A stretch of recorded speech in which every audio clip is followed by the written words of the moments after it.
Not sure if we're live or we're recording. So just here to talk about a topic that's kind of hard sometimes because grief grief does not always arrive as tears. Sometimes it shows up as exhaustion, irritability, numbness, avoidance, or the quiet ache of realizing life is moving forward without someone you love in it. And it's summer.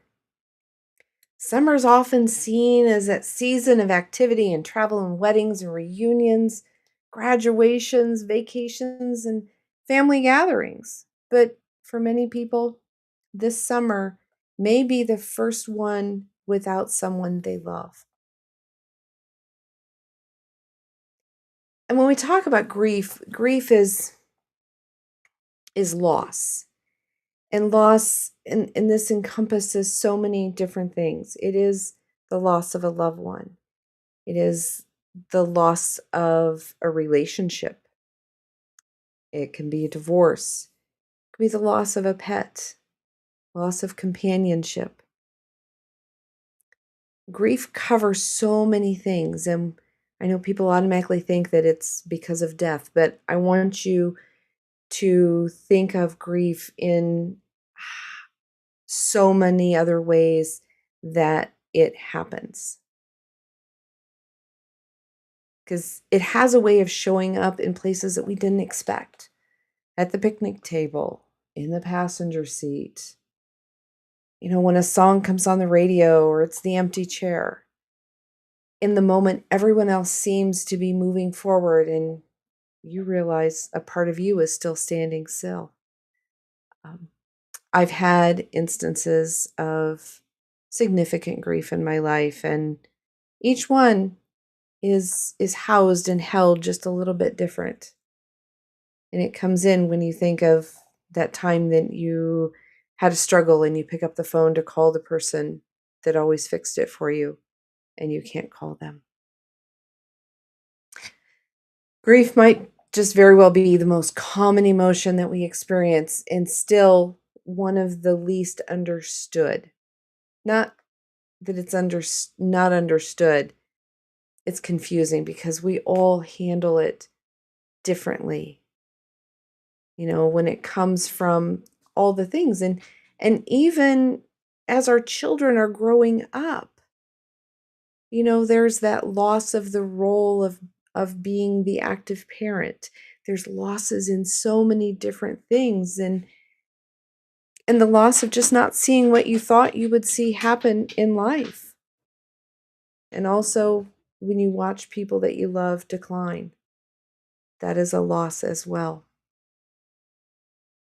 I once saw a meme that was a rock in a jar. So there were three jars, and in each jar there was a rock. And in the first jar and rock, the rock consumed the jar. It was the whole size of the jar. And then the next one, there was the rock, and the jar was a little bigger. And in the third one, the rock was the same size, but the jar was so much bigger that the rock appeared small. For me, that really hit. You know, it says that, when you feel like when grief first happens and you feel like there's no room for anything else in your life. And then over time, the rock doesn't really get smaller, the rock being the grief, but the jar gets bigger. We grow. Our capacity expands. Our life begins to make room around that grief. That doesn't mean the love was any less. It doesn't mean that we are over it. It means that our heart has learned how to hold both grief and life at the same time. That's pretty powerful. Feeling the feelings, especially around grief, is not a weakness. It's maintenance. I know we talk about feelings an awful lot and finding out where they came from and feeling them and allowing them to pass. A feeling is a feeling, and it becomes an emotion, and it becomes stuck. And that's when we end up having problems. So, feeling your feelings being maintenance is spiritual hygiene, it's emotional honesty. And it gets yucky sometimes. And sometimes these feelings can get stuck. They're inconvenient. They come up at the worst time. But when we stuff them down, they don't disappear. They come back louder, sharper, and even more confusing. So I encourage you to feel the feels. You don't need to suffer through them.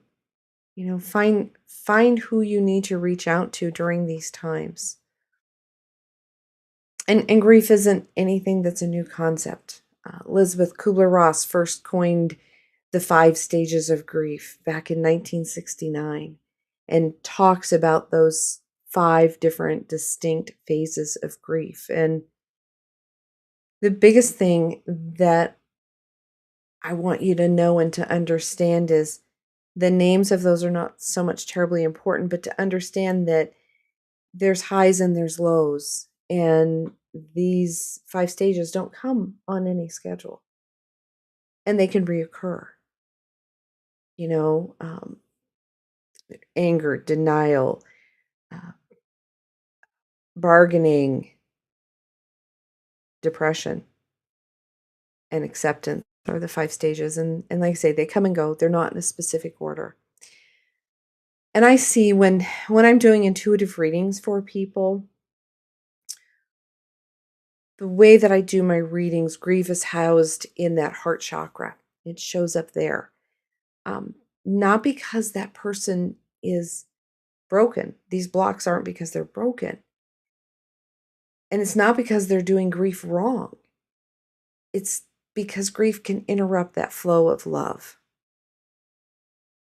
When our grief is so heavy, we're just not really able to do love right. The heart is still full of love, but that flow of love becomes guarded.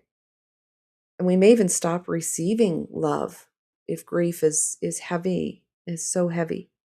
We may need to stop trusting. We might need to stop letting new love, support, joy, or connection come in because some of the part of us is afraid of loving again means losing again.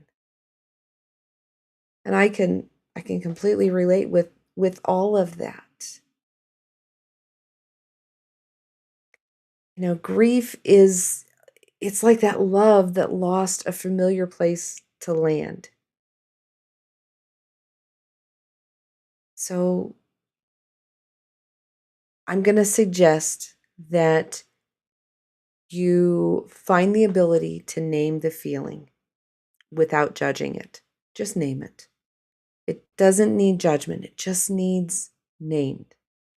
And let those tears come when they come out. It's really unhandy.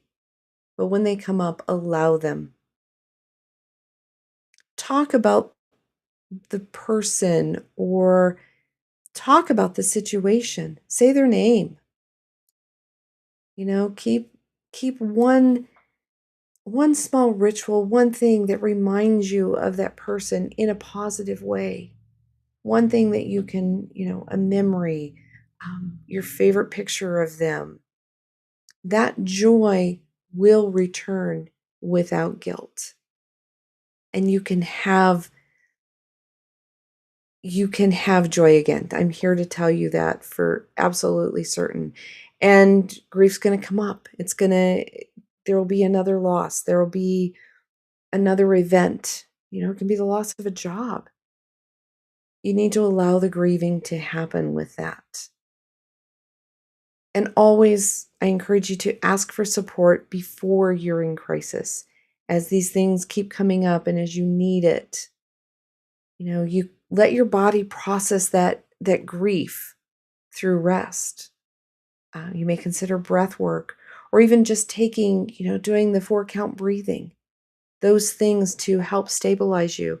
I know we've talked about the vagal nerve response. This is one of those things, or big vagal nerve reset. This is one of those things that can be helpful too. Doing movement, getting out and walking, uh, making an extra stretch out of that reach into the cupboard, doing things like that. Flotation services, those can be helpful as well. Consider prayer, journaling, doing some energy work. But this is where you need to decide what works for you. And what works for you today may not be the thing that helps you with your grief tomorrow. But you just need to know that you need to keep doing something for me. Flotation for me has been one of those places that my body could finally soften enough for what I was carrying to rise to the surface. Not to drown in it, not to force it, but just to let my nervous system have enough quiet that I could really begin processing it. Um, in all the years of crisis work that I have done and working with others and through their crises, I have been an incredible advocate. And it was spoken of, I don't want to say joked of, but I was always able to get other family members through the crisis and get them through their grief of the situation. And then 3 or 4 months later, that is when I would break down and go through the grief. And I usually did it quietly. And I'm here to tell you that that's not necessary. There's plenty of places for you to go. I've come across the work of Brian D. Smith. He has an amazing online support group called Grief 2, the number 2, Growth. He has a Substack community. Um, and I had the opportunity to do a really, truly powerful podcast with him talking about my own personal experiences of significant grief, as well as how I help others to work through that. So that was released in March, and the Grief to Growth is out on all of the podcast networks. You can find that podcast anywhere. And his regular podcasts, Brian does a lot of really powerful work and is incredibly supportive. So, if grief's been sitting heavy in your heart, you don't have to carry it alone. Sometimes we need someone to help us to understand what's ours, what's love, what is pain, and what's ready to move.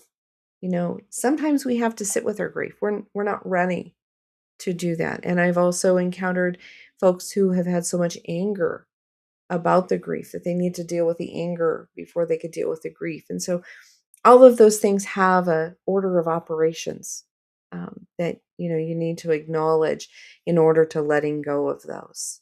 But you're human, and when you are ready to process your grief, there is support out there.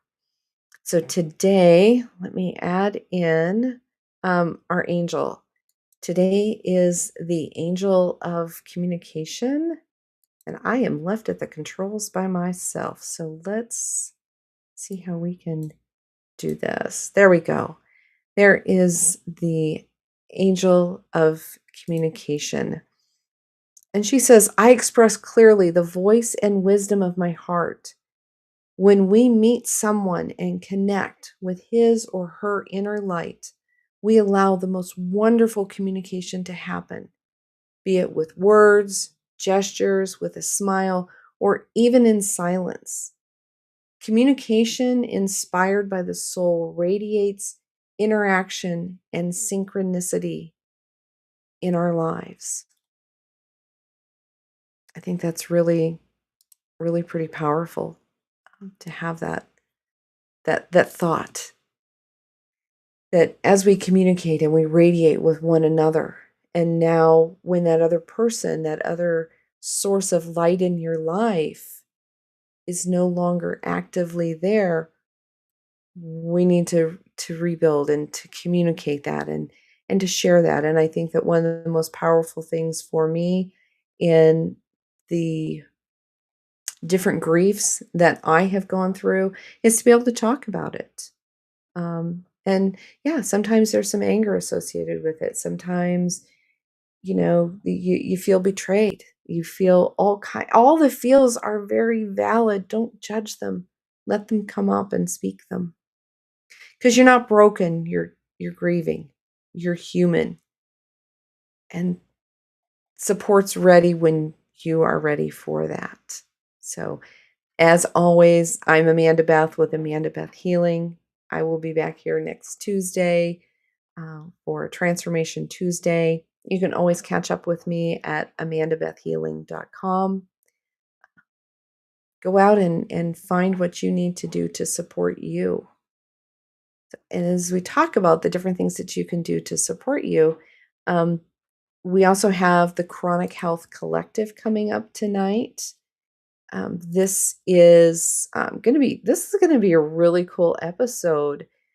Cable Jones is the host, and he's going to sit down with Gary Kiss. He's the CEO of Illuminous, and they're going to have a really amazing conversation on biophotons, cellular signaling, the biofield coherence, and all the body's natural relationships with light. Don't miss that. That'll be tonight at 7 o'clock with the Chronic Health Collective. You can catch it on Facebook, YouTube, all the great channels. And of course, there will be a replay on that as well. So look forward to seeing you next week. Don't forget to like, subscribe, pop your comments in. Just be true to yourself. Feel the feels. They're not fun, but they are a necessary part of showing up in this life that we have. You can reach out to myself, reach out to other coaches with the Chronic Health Collective. Find a really good support system as you identify and go through the grief in your life. Until next week, thank you.